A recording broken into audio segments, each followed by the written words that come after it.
देखो भाई, आय संविदा छात्रवृत्ति 2022-23 में बहुत से पीछे हम साल में देखे हैं पहले कि OMR सीट भरने के लिए में लड़कों को गलती हो जाता है।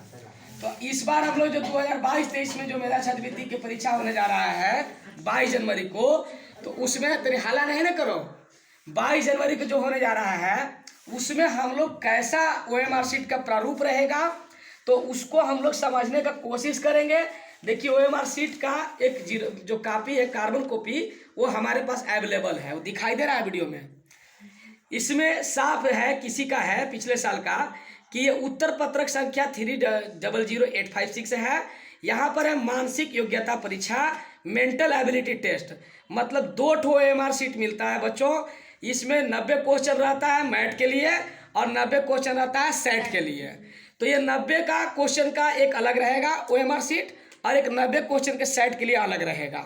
तो आपको इस तरह से रहेगा, अनुक्रमांक, रोल नंबर है ना, दिखाई दे रहा है ना। इसमें है scheme code, state code, year, district code, centre code, serial number.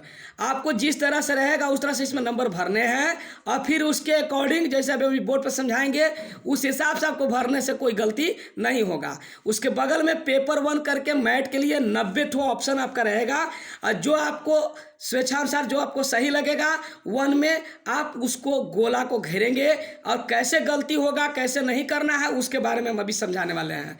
नीचे आपका दूसरा वाला में इस तरह से रहेगा, प्रश्न पुस्तिका संख्या, क्वेश्चन बुकलेट नंबर, जो आपका यहाँ रहेगा वही इसमें भरना है और उसको भी कैसे भरना है, यहाँ पर साइन है, जो आप साइन आपने एडमिट कार्ड में किया है उसी तरह से आपको साइन करना है ताकि कोई गलती का गुंजाइश नहीं रहे। और इसमें क्या क्या सावधानियाँ बरतना है उसे हम बोर्ड पर थोड़ा इसको ब्लॉक को बना करके दिखाने वाले हैं। ध्यान से समझने से एक भी गलती नहीं होगा, क्योंकि व्हाइटनर यूज करने से या एक बार से दूसरे बार करने से पूरा आपका रिजल्ट खराब हो सकता है। तो आइए हम देखते हैं कैसे इसको सही करना है। देखिए, हला नहीं करना है, थोड़ा सा ध्यान देना है। मान लिए कि मेरे पास एक OMR सीट का एक फॉर्मेट है, ठीक है। इस फॉर्मेट में मेंटल एबिलिटी टेस्ट का पेपर 1 इधर आपको अभी दिखाए हम कि एक इधर जो रहेगा वो 1 से लेकर के 23 तक एक कॉलम में, हाला नहीं, 1 से लेकर 23 तक कॉलम में इसी तरह से 1 2 3 4 1 2 3 4 करके दिया रहेगा। फिर 24 से लेकर 46 रहेगा, फिर 47 से लेकर 69 रहेगा, फिर 70 से लेकर 90 तक रहेगा। मतलब इस तरह से उधर अपना एक आंसर शीट रहेगा।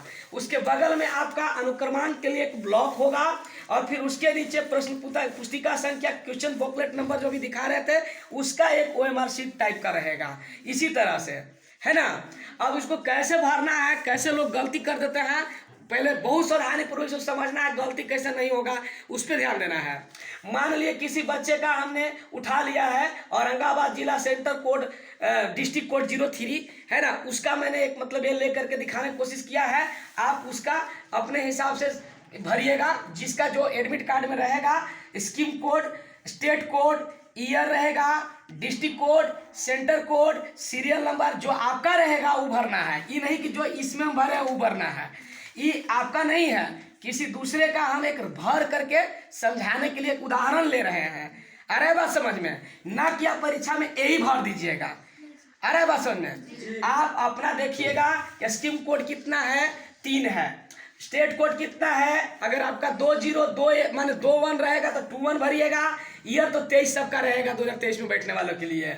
डिस्ट्रिक्ट कोड वाले औरंगाबाद के लोग होंगे तो 03 होगा और दूसरे स्टेट वाले लोग को होंगे तो उनका कोड बदल जाएगा। ये सेंटर कोड जो एक ही सेंटर कोड पर रहेंगे तो उनका सेम रहेगा, लेकिन दूसरे सेंटर कोड पर भी बदल जाएगा। सीरियल नंबर तो सबका अलग अलग रहेगा। लेकिन अब इसको कैसे भरना है उसको समझना है। मान ले यहाँ 3 भर दिए, सावधानी पूर्वक भर देंगे। इसको 20 भर दिए, 23 भर दिए, 03 भर दिए, 02 भर दिए, 1283 भर दिए, जो भी है। अभी देखिए इसको भरने में OMR सीट में जब गोल करने से पहले हमको गोल पहले नहीं करना है, पहले हमको छोटा बूंद लगा देना है। 3 है तो छोटा बूंद लगा देना है, 3 अपने पेन से छोटा सा, समझ में आ रहा है। जहां पर है वहां 2 है तो गौर से देखना है, 2 पर लगा देना है बूंदा। आ रहा है बात समझ में। 0 है तो प्रेम से इसे समझ करके बकाना नहीं है, 0 में लगा देना है बूंदा, धीरे से कि अपने समझ सकते हो। 2 है तो 2 पर बूंदा लगा देना है, 3 है तो 3 पर बूंदा लगा देना है, जीरो है तो जीरो पर बूंदा लगा देना है ना। अब 3 है, यहाँ 3 पर बूंदा लगा देना है। आ रहा है बात समझ में। उसके बाद जीरो है, जीरो पर बूंदा लगाएंगे। 2 है तो 2 पर बूंदा लगाएंगे। ध्यान से ऐसा बूंदा लगाएंगे, ऐसा ना कि ऐसे ना कोई और रहे तो घबरा जाएगा। ये बूंदा यहाँ नहीं है ना, ये जीरो है सपोज दैट। अब यहाँ 2 है तो 2 पर बूंदा लगा दिए हैं। 1 है, 1 पर बूंदा लगा दिए हैं। 8 है तो 8 पर बूंदा लगा दिए। 3 है तो 3 पर बूंदा लगा दिए, है ना। अब भरने के लिए एक बार कॉन्फिडेंस हमको आ जाएगा कि हमने बूंदा लगा दिया है। फिर अब भरने चले हैं तो एक बार और देखेंगे कि 3 है, 0 1 2 3 पर मैंने बूंदा लगाया है ना। समझ रहा है। आश्वस्त हो गए कि हाँ सही है। तो गोल भरने का तरीका है कि पहले बाहर से आप इसको भरिएगा और अंदर की ओर ऐसे चलते जाइएगा, आपका ये पूरा का पूरा कलर हो जाएगा। समझ आ रहा है। फिर 2 है तो फिर एक बार देख लीजिएगा कि 0 1 2 मैंने सही पर बूंदा लगाया है। तो हाँ चलो भैया आश्वस्त हो गए एकदम हम पूरा कि सही है। तो बाहर से कलर करते हुए अंदर की ओर हमें चले जाना है। समझ आ रहा है। फिर हमारा 0 है तो 0 पर हमको यहाँ देखना है, आश्वस्त है, बिंदु हमारा सही है तो हमको 0 को कलर कर देना है। फिर हमारा 2 है तो हमको फिर देख लेना है कि 0 1 2 का है तो 2 पर हम ऐसे जा करके और अंदर की ओर ऐसे करते हुए इसको पूरा कलर कर देंगे। आ रहा बात समझ में। ब्लू या ब्लैक पेन आप जो भी ले सकते हैं इसमें, इसके अलावा कोई दूसरा पेन नहीं होगा। पेंसिल से नहीं करना है, साफ उसका पीछे निर्देश दिया रहेगा। आप जो भी आंसर शीट करने जाते हैं उसके पीछे अनुदेश दिया रहता है कि आपको निर्देश दिया रहता है कि कैसे करना है, गहरा करना है, काला करना है। साफा लिखा है तो काला रंग का ही इस्तेमाल करिएगा आप, गहरा काला करें, है ना। तो आपको काला ही ज़्यादा उचित रहेगा, काला पेन ही लेके जाइएगा। समझ रहा है। 3 है तो आपको 3 पर आ करके आश्वस्त हो करके ऐसे गोल घेर देना है। 0 है तो 0 पर आ करके आश्वस्त होकर के गोल घेरना है।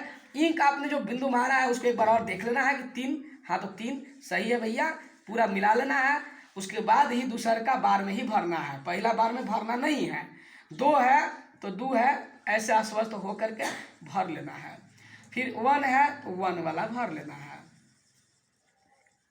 8 है तो 8 यहाँ पर है, 8 का हिसाब किताब ऐसे हो जाएगा। 3 है तो 3 का हिसाब किताब ऐसे हो जाएगा। समझ आ रहा है। उसी तरह से बच्चों जिनका बुकलेट नंबर जो होगा वो यहाँ बुकलेट नंबर लिख देंगे और फिर वैसे ही मार्किंग करेंगे। 3 0 8 ये सॉरी 0 ही है, फिर 8 है तो 8 यहाँ है। सपोज दैट समझने के लिए आप समझ रहे हैं। 5 है फिर 6 है तो 6, और इसी तरह से सेम वे में इसको भी आपको भर देना है। ऐसे भर देने के बाद आपको कोई गलती नहीं रहेगा और गलती होने के चांस नहीं है। अब आंसर कैसे काला करना है उसके बारे में समझ लो। अगर किसी बंदे ने ऐसे 2 ठो रंग कर दिया तो भी उसका मान्य नहीं होगा, वो गलत हो जाएगा। किसी बंदा ने ऐसे कर दिया टिक, वो भी गलत हो जाएगा। ऐसे कर दिया तो गलत हो जाएगा। किसी ने हड़बड़ में ऐसे ऐसे तरह से करके भाग गया तो भी गलत हो जाएगा, उसको मान्य नहीं होगा, उठाएगा नहीं आंसर वो। अगर आपका सही जवाब कब होगा तो आप मान लीजिए कि अगर तीसरा आपका 5वां का है तो आप बस तीसरा पर ऐसे करके समझ करके और ऐसे कर दीजिएगा। इसके बाद आप याद रहे ना तो इसमें वाइटनर लगाना है, ना आपको इसको ब्लेड से करना है, ना कुछ तरह के नहीं है। इसलिए इसको बढ़िया से समझ करके और करना है। संभवतः 2 प्रश्न बनाएंगे या 1 प्रश्न बनाएंगे, तुरंत आप रंगने का कोशिश कीजिएगा। बहुत से बच्चे क्या करते हैं 10 ठो बनाने लगते हैं और सोचते हैं कि 10 को बनाने के बाद हम रंगब एक के बाद। उसके चक्कर में क्या होता है कि अंतिम समय नहीं रहा तो 10 को बनल को नहीं रंगे का टाइम मिलेगा और वहाँ कॉपी छीन लिया जाएगा, तो आपका बनाया हुआ भी चल जाएगा। इसलिए आप एगो अथी बना लीजिए कि हाँ 2 गो 4 गो बना लिए, 4 गो जल्दी जल्दी अथी पर मार लिए टिक, और 4 गो में हम आराम से छठा में ई था अकबका के नहीं तो कभी कभी ऐसा होता है कि टिक मारे अकबका के वो 3 था में भर दिए 2, तो बनल को सही से गलत हो जाता है। तो अकबकाना नहीं है, जो आगे जल्दी जल्दी बनाने का प्रयास करना है, लेकिन ये दिमाग में रखना है कि अगर क्वेश्चन कोई फंस रहा है तो उसको उलझना नहीं है, उसको छोड़ करके आगे बढ़ जाना है ना। अगला क्वेश्चन देखना है, फिर उसको भी मान ले कि दिक्कत हो रहा है तो वो छोड़ के आगे बढ़ जाना है। अकबकाना नहीं है, हताश निराश नहीं होना है, आगे की ओर बढ़ना है। आपको इसमें क्वालिफाई करने के लिए मिनिमम 40 नंबर की जरूरत है। कितना में 90 में। समझ में आ रहा है। तो कोई भी बच्चा 40 नंबर आराम से ला सकता है, तैयारी इतना किए हुए हैं। तो ये नहीं कि वो के चक्कर में हम 10 को नहीं बनाने का प्रैक्टिस छोड़ दिए, गबड़ा जाए, ऐसा नहीं करना है, समझ रहा है। तो इतना बेस्ट विशेष के साथ हम समझाने की कोशिश किए हैं। अब आपको हम समझते हैं कि OMR शीट में गलती ना होना चाहिए। पिछले साल या उससे भी पहले साल वाला में बहुत अच्छे अच्छे बच्चों का इसी में गलत भरने के कारण रिजल्ट नहीं हुआ, तो ये चीज़ नहीं होना चाहिए, समझ में आ रहा है। उस पर बहुत ध्यान देना है, सावधानी से, है ना। और वीडियोस को भी देख के समझने की कोशिश करना है कि हमको कैसे भरना है। प्रैक्टिस सेट में हम करवा रहे हैं OMR शीट इसी तरह का, है ना, और इसी तरह का प्रैक्टिस करवाएंगे भरवाने उरवाने का 2-4 दिन, तब समझ में आ जाएगा कैसे होता है ना। चलो।